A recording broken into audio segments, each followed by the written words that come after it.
Okay, so I've got some thoughts on observing. There were a couple of threads about it recently on Reddit. The most notable one was the UK observing, right, where the guy got all the kills because he had the kill feed prior to it, so he knew who was gonna get the kills. Never mind. But besides that, just from what I've seen at the last couple of events, and also the fact that I started as an observer, I have some thoughts on basically how we can make observing great again, right? So what we see a lot of the time, first things first, observing is like since 80-90% of the people are there solely for the game, and observers show things, right? That job is extremely important. It's one of the most important jobs you can have at the moment. And I need to put a disclaimer out first that what you see is not 100% the observer's choice, right? What they want to show. Like, to give you an example,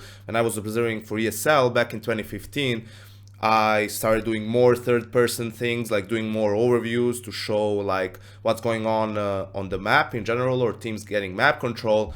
And people actually came to me and told me, listen, can you like tone it down? We want to show mostly first person, like show mostly the kills and all of that stuff. So it's not always their choice what they can show you. And another proof of why it's the most important thing is when it's bad, when the observing is bad in that sense. Something that we've seen last year in Cologne for the playoffs, when it was PGL doing all of production. And PGL, when they first came onto the scene, they introduced like so many cool things, the fly-throughs, the replays, all that stuff for their online league. The problem is, whenever it came to a live event, it's like they don't have that one guy who is going to be able to show the good things happening live. Basically, I mean, that simple 1v2 clutch on Cash, we didn't see his POV, which is like the most basic. It's like rule number one. Whenever it's a 1vx situation, you show the one guy, because if he pulls off the clutch, then you see his POV and it looks probably amazing. And even if he dies, you're still gonna see him die because he's the only guy left, right? So that was a good example of how it really affects the hype. Imagine if you see that live with 40,000 people in the arena, and the casters seeing it as well, because casters cast off of the observer feed as well, right? They can't hype something that's not being shown on screen, even if perhaps they're looking at it on their own PCs. So imagine how more epic that moment would be if we actually saw it live. So that's like a big issue, obviously, when you see how it's being messed up a little bit. But for me, something that I think should be used way more is when you have downtime in a round, in a sense that there's no duels happening. So then what are you going to show? I think a lot of the times people are showing wrong things, like focusing on wrong players, or that's where you could show an overview, a third person, someone taking map control, right? Because what you want to do as an observer is you want to try and tell the story of a round. When the round ends, you want the viewers to be able to say, okay, so that's why Team A won the round. They got like map control first, and they really knew where their opponents were, so getting the kills in the end wasn't as difficult. I think a lot of the times nowadays, a round ends and you're not completely sure what happened and how did the team win the round. You sometimes you think, oh, why didn't that team just get the kills? Like, they're so bad, they can't get the headshots, right?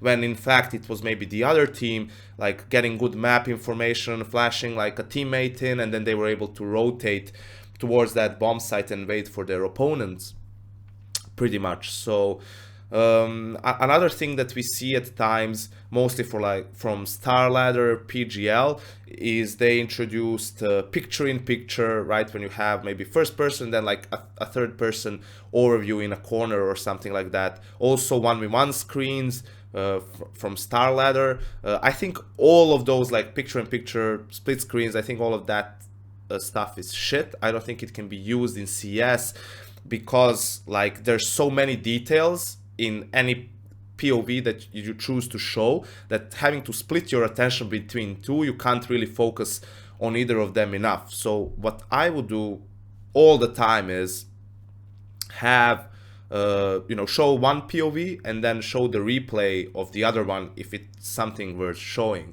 So what I think, I think NFL is probably a great example in how they do it. So you see the play happening, and then immediately in the replay, the color commentator usually walks you through what was the most important thing, right? Was it like a guard making a good block so that the running back could get a good run, or was it the wide receiver running a good route? Things like that. Obviously, the production itself knows way more about the game, so it doesn't have to be the color commentator talking to production, say, show me this guy.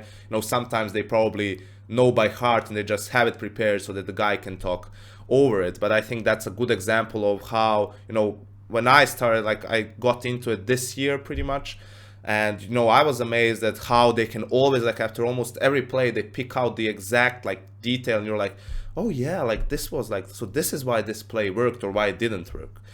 So I think we can use that way more in CS as well. For me, an ideal setup, and it's actually something that E-League has done a lot in their league and also at the major, because they brought in Alchemist, who's the producer for the in-game stuff.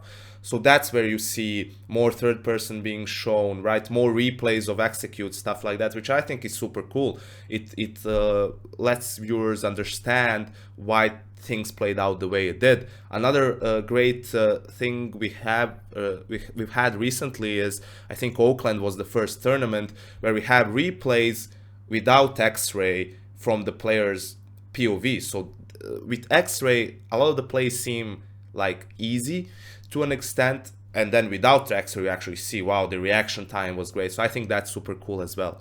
So what would be an ideal setup for me pretty much is, something similar to actually what PGL has, just making better use of it. So you have the live observers doing their own thing, right, showing the kills and showing whatever they feel is the most important thing.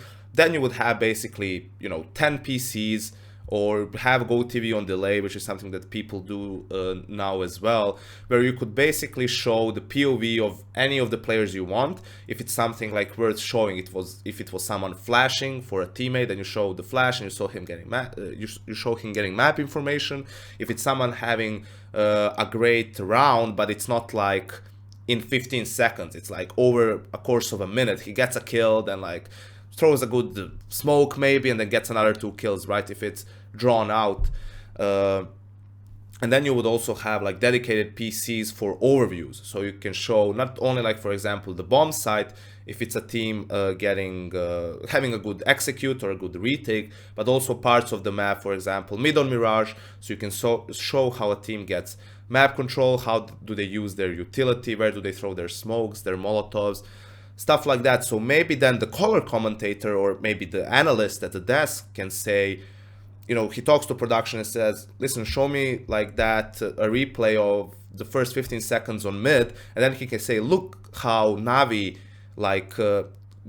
goes about taking mid control on Mirage. So, and then points out, so Astralis could exploit that, they could shut them down by maybe going aggressive towards Cat, or having the guy jump out of window room straight to catwalk, something that Kenny S does, for example, and getting an entry kill there. So he can do more live in terms of explaining to the viewers, why is something working for that team, or how should the other team adjust. Right now, I feel like we're very limited in a sense that most of the time you only get that one feed from the observers and basically a couple of replays, right? I think that there's much more we can do in general in that department. And also to touch a little bit about the UK thing and all of that, and I saw that there was a lot of questions as in why wouldn't we just show the kills all the time, for example, just have a small delay. Or I really think it would kill the hype in a sense that once people get used to it, once they figure out that you're gonna see all the kills, then as soon as you switch to a player, that he's gonna get the kill, right? And that takes the excitement off and basically the unpredictability of it as well. So yeah, those were just some quick thoughts on observing how it can potentially be done in a better way. I don't think there's any big tournament coming up in March, so I'm probably going to be putting out more content. So make sure to subscribe to the channel, follow me on other social media for updates, and yeah, that's it. Take care.